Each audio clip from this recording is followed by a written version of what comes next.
Hello बच्चों, let's read the question. बच्चों question में हमें इक्वेशंस दे रखे हैं। H2 gas plus half O2 gas gives H2O liquid. फिर H2O लिक्विड से क्या बन रहा है, H2O गैस बन रहा है, जिसके लिए बच्चों आपका एंथैल्पी चेंज है x4। आपको EHH मतलब ये बच्चों बॉन्ड डिसोसिएशन एंथैल्पीज दे रखी है। हाइड्रोजन हाइड्रोजन की है x1, oxygen double bond oxygen की है x2 और ये ऑक्सीजन और हाइड्रोजन बॉन्ड की है x3 बच्चों। ओके, डेल्टा HF मतलब enthalpy change of formation of H2O vapour हमें निकालना है। क्या रहेगा बच्चों, देखो बॉन्ड डिसोसिएशन एनर्जी होती है बच्चों, वन मोल बॉन्ड्स को हमें तोड़ना है बच्चों। ओके बच्चों, ये जैसा भाई इसमें ये दो हैं, ओके, तो इसका मतलब ये है बच्चों कि ओ ओ के बीच के वन मोल बॉन्ड्स को हमें तोड़ना है, मतलब डबल बॉन्ड लगा के। ओके, और उसमें जो एनर्जी लगेगी उसको क्या बोलते हैं, बॉन्ड डिसोसिएशन एनर्जी हम बोलते हैं। एंथैल्पी ऑफ फॉर्मेशन क्या होता है, जैसे H2O वेपर्स की बात कर रहा है, H2O गैस की, तो H2O गैस बने, वन मोल बने, अपने कॉन्स्टिट्यूएंट एलिमेंट्स से बने। ओके बच्चों, और कॉन्स्टिट्यूएंट एलिमेंट्स किसमें हो, अपनी स्टैंडर्ड स्टेट में हो। ओके, इस रिएक्शन का जो एंथैल्पी चेंज होगा ना, उसी को हम बोलेंगे बच्चों enthalpy change of formation of H2O, और यही हमें निकालना है बच्चों। ओके, हमें इस प्रोसेस का एंथैल्पी चेंज यहाँ पर दे रखा है बच्चों। ओके, ये दे रखा है। ओके, हमें इसकी भी जरूरत पड़ेगी। देखो हम यहाँ पर क्या यूज करेंगे बच्चों, we will be using Hess's law of constant heat summation हम यहाँ पर यूज करेंगे, जो कि क्या कहता है बच्चों, ये कहता है if a reaction takes place in several steps then its standard reaction enthalpy is the sum of the standard enthalpies of the intermediate reactions into which the overall reaction may be divided at the same temperature। देखो मान लो A से B से C जाने वाली कोई reaction है, और आपको A से B का एंथैल्पी चेंज पता है और B से C का भी पता है।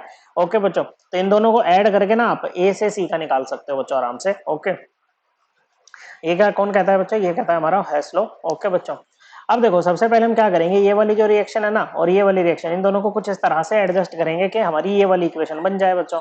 ओके, लेकिन उससे पहले हम इसका एंथैल्पी चेंज निकाल लेते हैं इस वाली रिएक्शन का। वो कैसे निकालेंगे बच्चों, देखो किसी भी रिएक्शन के लिए जो एंथैल्पी चेंज होता है ना बच्चों, क्या होता है बच्चों, जो एंथैल्पी चेंज होता है वो इक्वल होता है summation of bond dissociation energies of reactant minus summation of bond dissociation energies of products. Okay बच्चों, तो ये क्या हो जाएगा बच्चों, रिएक्टेंट में कौन कौन है यहाँ पर H2 और O2 है, और साथ में स्टोइचियोमेट्रिक कोएफिशिएंट भी लेते हैं बच्चों। तो H2 के लिए HH के लिए कितनी है, ये x1 है बच्चों। ओके, ये फिर है आपके पास में हाफ O2, तो ये हो जाएगा बच्चों आपका x2/2। ओके बच्चों, और माइनस है ये आपका प्रोडक्ट है बच्चों। अब H2O में क्या होता है, दो OH बॉन्ड होते हैं ना एक H2O में, तो इसको ट्वाइस कर दो बच्चों, माइनस का 2x3। ओके बच्चों, और ये हो जाएगा बच्चों, यहाँ पर कितना आ जाएगा बच्चों, इसको ऐसे ही छोड़ दो। ओके, तो देखिए क्या है बच्चों, ये आ गया आपका इस रिएक्शन के लिए डेल्टा H, इसको बोल देते हैं डेल्टा H1 है। ओके, अब देखो जो ऑपरेशन हम रिएक्शंस के साथ लगाएंगे ना, वही इनके डेल्टा H के डेटा के साथ में लगाएंगे बच्चों। अब एक बात बताओ, अगर हम इस इक्वेशन को इस इक्वेशन को, ओके, इसको बोल दे इक्वेशन नंबर 1, इसको बोल दे इक्वेशन नंबर 2, और इसको बोल दे इक्वेशन नंबर 3, अगर हम 1 और 2 को ऐड कर दें तो क्या हमें 3 मिल जाएगी, बिल्कुल मिल जाएगी बच्चों। So adding equation number 1 and equation number 2, देखो बच्चों हमें मिलेगा H2 gas plus half O2 gas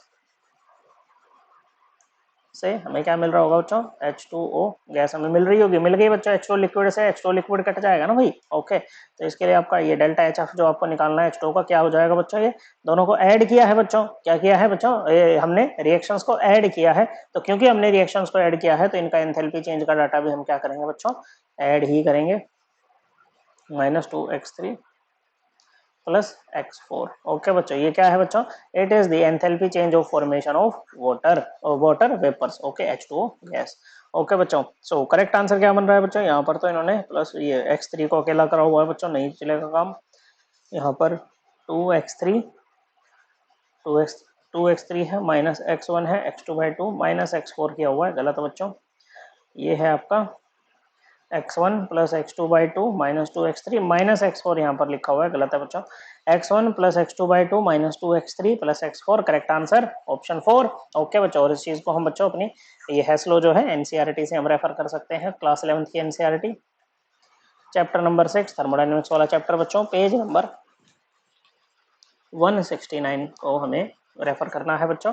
correct answer option 4। I hope आपको एकदम क्लियर हो गया होगा। थैंक यू बच्चों।